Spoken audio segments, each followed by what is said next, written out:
litoral norte da Bahia. Uhum.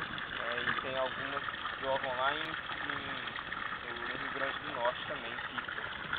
Na fase do FIFA. Viu? Ela tem bom gosto. Rio Grande do Norte, Bahia.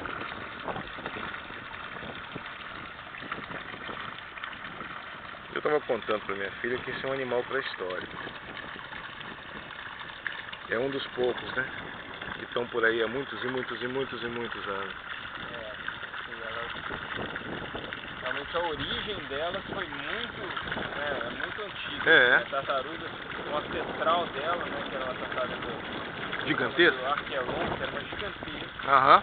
E realmente é um animal que se manteve, né, nesse formato, nessa estrutura, desde os tempos remotos, né?